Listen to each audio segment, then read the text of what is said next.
بادشاہ گرمی کا موسم تھا تو عارف رومی کہتے ہیں وہ سخت گرمی لگی تو ایک باغ میں گھس گیا، پانی پیا تو مالی سے کہنے لگا، باغ کا مالی اللہ کا نیک بندہ تھا، اس سے کہنے لگا کوئی کھلاؤ یار۔ اس نے پہلے پانی پلایا، پھر ایک انار توڑ کے بڑا خوبصورت بادشاہ کو پیش کیا، بادشاہ نے کھایا تو بڑا میٹھا پھل تھا، تو اندر ہی خیال آ گیا کہ یہ تو میرے علاقے میں ہے باغ، قبضہ نہ کر لوں، اس پر قابض نہ ہو جاؤں۔ یہ کہتے ہی اس نے جب دوبارہ مطالبہ کیا نا، اندر بات ہے، کہنے لگا ایک اور لانا انار، وہ توڑ کے لایا، درویش آدمی تو جب دیا اس کو تو کڑوا نکلا، تو بادشاہ کہنے لگا یہ تو بڑا کڑوا ہے، ذائقہ کیسے بدل گیا؟ وہ رب کا بندہ تھا، کہنے لگا تیری نیت بدل گئی تو پھل کا ذائقہ بدل گیا۔ حضرت حرم بن حیان تابعی ہیں، فرماتے ہیں جب میں نے یہ حدیث سنی نا کہ نبی پاک علیہ السلام نے فرمایا ہے کہ حضرت اویس کرنی ان کی دعا کی برکت سے اللہ میری امت کے لوگوں کی بخشش کرے گا، اور جب میں نے یہ سنا کہ حضرت مولا علی جیسے لوگ،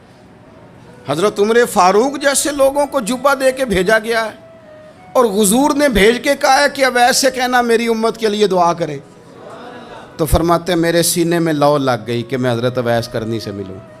میری طبیعت لگ گئی، میرا شوق آ گیا کہ میں خواجہ اویس کرنی رضی اللہ تعالیٰ عنہ سے ملوں۔ میں نکل پڑا، اللہ کے بندے کے لیے نکلا۔ حضرت حرم بن حیان کہتے ہیں، اس کو ابن الجوزی نے بھی لکھا ہے، داتا گنج بخش علی اجویری نے بھی لکھا ہے،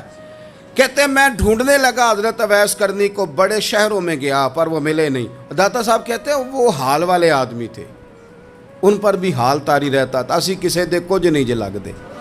تے نہ کوئی ساڈا دردی، وہ بھی اپنی کیفیت میں رہتے تھے۔ داتا صاحب نے لکھا ہے جب دنیا ہستی تھی تو حضرت اویس کرنی رویا کرتے تھے، اور جب لوگ روتے تھے تو وہ ہنستے تھے۔ وہ سادہ غذا کھاتے تھے، کسی سے کوئی لین دین نہیں، اپنے طرز کلام، اپنی زندگی۔ یہ لوگ بھی بڑے شاندار ہوتے ہیں، فرماتے ہیں کہ وہ اپنے حال میں رہتے تھے۔ حضرت حرم بن حیان کہتے ہیں میں نے بڑی جگہ ڈھونڈا، پر میں جہاں جاتا لوگ کہتے ہاں گندمی رنگ والے، ہاں جن کے چہرے پر کچھ برس کے داغ ہیں، وہ جن کا چہرہ اور وجود بڑا روب والا ہے، وہ اویس کرنی۔ کہتے ہیں میں ڈھونڈتا ڈھونڈتا جس شہر میں جاتا لوگ کہتے ہیں وہ آئے تھے پر چلے گئے۔ وہ کسی نے کہا تھا نا اویسیوں میں بیٹھ جا، بلالیوں میں بیٹھ جا، صفیں تو سب بچھی ہیں تو عشق والیوں میں بیٹھ جا۔ فرماتے ہیں میں وہ صفیں تلاش کرتا ڈھونڈتا، نہ ملے مجھے، بالآخر میں عراق پہنچ گیا، نہر فرات کے کنارے ساری دنیا سے علیحدہ ہو کے وضو کر رہے تھے۔ کہتے ہیں میں پیچھے کھڑا ہوں، میں نے جا کے کہا السلام علیکم، تو حضرت اویس کرنی چہرہ اٹھا کے کہنے لگے وعلیکم السلام حرم بن حیان۔ تو میں نے کہا حضور آپ مجھے جانتے ہیں؟ فرمانے لگے عارف تو روحی من روحی کا، میری روح تیری روح کی جاننے والی ہے۔ کہتے ہیں میں نے کہا حضور کو نصیحت کر دیں، تو فرمانے لگے پہلی نصیحت تو یہ ہے کہ آج کے بعد مجھے ملنے نہ آنا، میں نہیں پسند کرتا، میں تنہا رہنا چاہتا ہوں، مجھے نہیں شہرت اچھی لگتی، میرا نہیں دل کرتا لوگ میرے پیچھے بھاگیں، آج آیا ہے آج کے بعد نہ آنا، بس چھوڑ دے مجھے میرے حال پہ، میں اپنی زندگی اپنے حساب کے مطابق گزارنا چاہتا ہوں،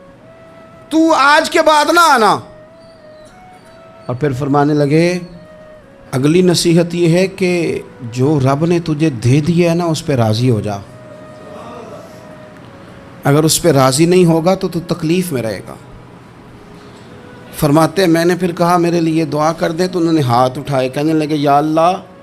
میری اور اس کی جنت میں ملاقات کرا دینا۔ تو انہوں نے چہرے پہ ہاتھ پھیرے اور فرمانے لگے اب تو جا، میں کوشش کروں گا تجھے دعاؤں میں یاد رکھوں، تو بھی کوشش کرنا مجھے دعا میں یاد رکھنا۔ فرماتے ہیں یہ کہتے کہتے نا وہ رستہ بدل گئے، اور گلی کا کونا وہ جب مڑے تو پھر میں ڈھونڈتا رہا، دوبارہ زندگی بھر ملے نہیں، لیکن میرا پیار سچا تھا، وہ مجھے ویسے تو نہیں ملے پر خواب میں کئی دفعہ مل جاتے ہیں، اور خواب میری وچ بھی آیا ماہی، تو میں پھر وہ گل وچ پا لئیاں باواں، تے ڈر دی ماری اکھ بھی نہ کھولا، کتے پھر